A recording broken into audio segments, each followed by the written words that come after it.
অধিবেশন প্রবাহতে আপনাদের স্বাগত। আজ আপনাদের সাথে লন্ডন স্টুডিও থেকে আছি মানসী বড়ুয়া, আর ঢাকায় আমার সাথে থাকছেন আকবর হোসেন।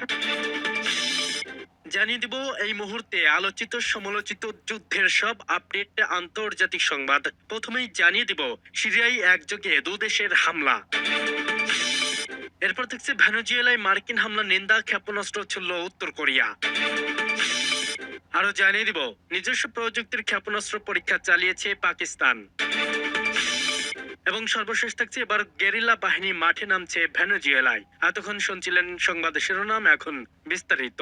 তবে তার আগে অনুরোধ থাকবে এই ভিডিওটিতে একটি লাইক এবং কমেন্ট করে জানিয়ে দিন কোন জেলা থেকে বা কোথা থেকে আপনি আমাদের এই ভিডিওটি দেখছেন এবং শুনছেন। সিরিয়ায় একযোগে দুদেশের হামলা। সিরিয়ায় একযোগে হামলা চালিয়েছে যুক্তরাজ্য ও ফ্রান্স।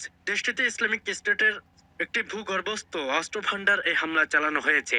যুক্তরাজ্যের প্রতিরক্ষা মন্ত্রণালয় জানিয়েছে রয়্যাল এয়ার ফোর্সের টাইফুন যুদ্ধবিমানগুলো ফরাসি যুদ্ধবিমানের সঙ্গে একযোগে এই হামলায় অংশ নেয়। রোববার বিবিসির এক প্রতিবেদনে এ তথ্য জানানো হয়েছে। প্রতিরক্ষা মন্ত্রণালয়ের বিবৃতিতে বলা হয়, সতর্ক ও বিশদ গোয়েন্দা বিশ্লেষণের ভিত্তিতে ধারণা করা হয়েছিল যে মধ্য সিরিয়ার প্রাচীন নগরীর পালমিরার উত্তরে পাহাড়ি এলাকায় অবস্থিত এই স্থাপনটিতে অস্ত্র ও বিস্ফোরক মজুদ ছিল।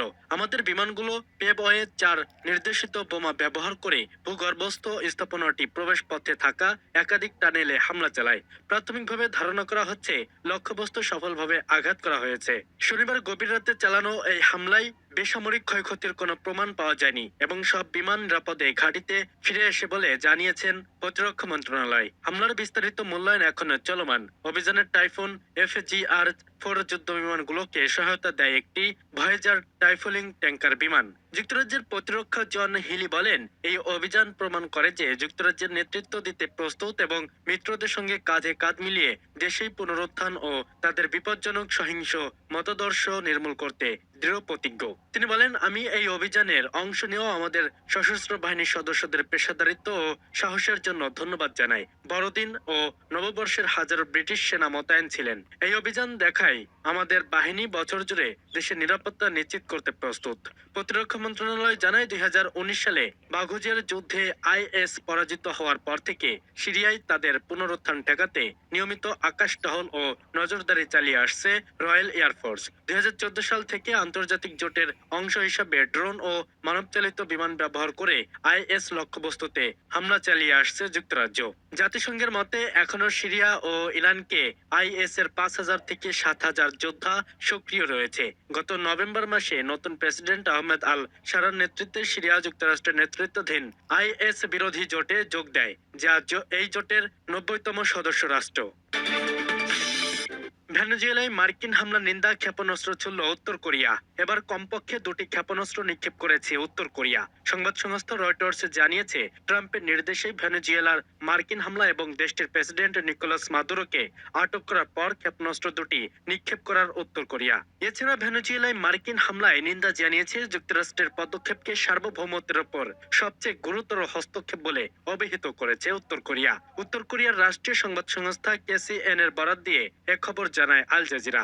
উত্তর কোরিয়ার পররাষ্ট্র মন্ত্রণালয় একজন মুখপাত্র বরাত দিয়ে KCN এ জানায়, এই ঘটনাটি আরেকটি উদাহরণ যা স্পষ্টভাবে আবারও মার্কিন যুক্তরাষ্ট্রের দুর্বৃত্ত এবং নৃশংস স্বভাবিক তুলে ধরছে। চীনের প্রতিদ্বন্দ্বী দক্ষিণ কোরিয়া নেতার রাষ্ট্রীয় সফর শুরুর দিন এবং ভেনেজুয়েলায় মার্কিন হামলার কয়েক ঘন্টা পরেই রোববার উত্তর কোরিয়া ব্যালিস্টিক ক্ষেপণাস্ত্র উৎক্ষেপণ করেছে বলে খবর পাওয়া গেছে। তবে পিয়ংইয়াং এখনো আনুষ্ঠানিকভাবে বিষয়টি নিশ্চিত করেনি। রয়টার্সের প্রতিবেদন অনুসারে 2 মাসের মধ্যে উত্তর কোরিয়ায় প্রথম ক্ষেপণাস্ত্র নিক্ষেপের ঘটনা, যা বিশ্বব্যাপী উত্তেজনা আরো বাড়িয়ে তুলছে। রোববার দক্ষিণ কোরিয়ার প্রেসিডেন্ট লি জে-মিং এর চীন সফর শুরু হওয়ার কয়েক ঘন্টা আগে উত্তর কোরিয়া তাদের ক্ষেপণাস্ত্র উৎক্ষেপণ করে।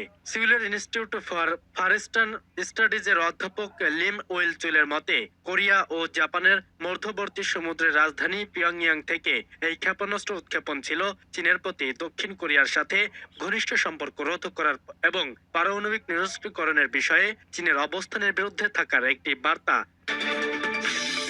নিজস্ব প্রযুক্তির ক্ষেপণাস্ত্র পরীক্ষা চালিয়েছে পাকিস্তান। নিজস্ব প্রযুক্তিতে তৈরি ইয়াল লঞ্চড ক্রুজ ক্ষেপণাস্ত্র তাইমুর এর সফল পরীক্ষার কথা জানিয়েছে পাকিস্তান। স্থানীয় সময় শনিবার দেশটির সামরিক বাহিনীর গণমাধ্যম শাখা এক বিবৃতিতে এ তথ্য নিশ্চিত করেছে। বিবৃতিতে ক্ষেপণাস্ত্র তাইমুরের সফল পরীক্ষার বিষয়টিকে উন্নয়ন, জাতীয় মহাকাশ এবং প্রতিরক্ষা সক্ষমতার অগ্রগতিতে আরেকটি গুরুত্বপূর্ণ মাইলফলক হিসেবে চিহ্নিত করা হয়েছে। তাইমুর আকাশ থেকে উৎক্ষেপিত ক্রুজ ক্ষেপণাস্ত্রটি 600 কিলোমিটার পরিসরে উচ্চ নির্ভুলতার সাথে শত্রুর স্থল ও সমুদ্র লক্ষ্যবস্তুতে আঘাত করতে সক্ষম। এছাড়াও এটি প্রচলিত ওয়ারহেড বহন করতে সক্ষম বলেও বিবৃতিতে উল্লেখ করা হয়েছে। বিবৃতিতে আরো বলা হয়, আধুনিক নেভিগেশন ও গাইডেন্স সিস্টেম সজ্জিত এই ক্ষেপণাস্ত্রটি অত্যন্ত নিচু উচ্চতায় উড্ডয়ন করতে পারে, যার ফলে এটি শত্রুর আকাশ ও ক্ষেপণাস্ত্র প্রতিরক্ষা ব্যবস্থাকে কার্যকরভাবে এড়িয়ে যেতে সক্ষম। এর নিখুঁত আঘাত আনার সক্ষমতা পাকিস্তান বিমান বাহিনীর প্রচলিত প্রতিরোধ শক্তি ও অপারেশনাল নমনীয়তা উল্লেখযোগ্যভাবে বৃদ্ধি করেছে। আইএসপিআর জানায়, পরীক্ষামূলক উৎক্ষেপণের সময় উপস্থিত ছিলেন পাকিস্তান সশস্ত্র বাহিনীর জ্যেষ্ঠ কর্মকর্তা। পাশাপাশি এই উন্নত অস্ত্র ব্যবস্থার উন্নয়নে গুরুত্বপূর্ণ ভূমিকা রাখা বিশিষ্ট বিজ্ঞানী ও প্রকৌশলীরা উপস্থিত ছিলেন, যার ক্ষেপণাস্ত্রটি তৈরিতে ভূমিকা রাখছেন।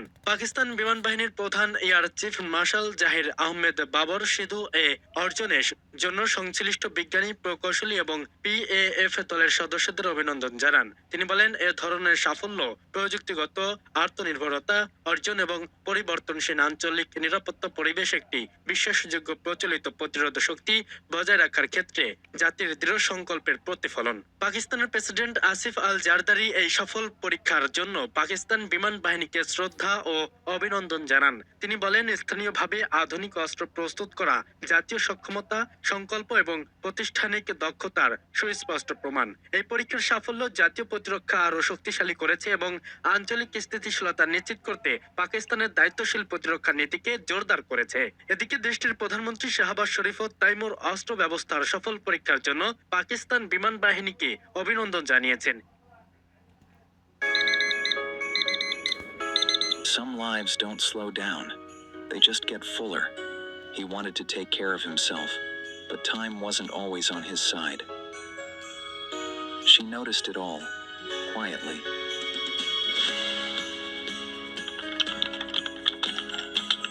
She found something that could finally fit into his life, instead of making him chase time.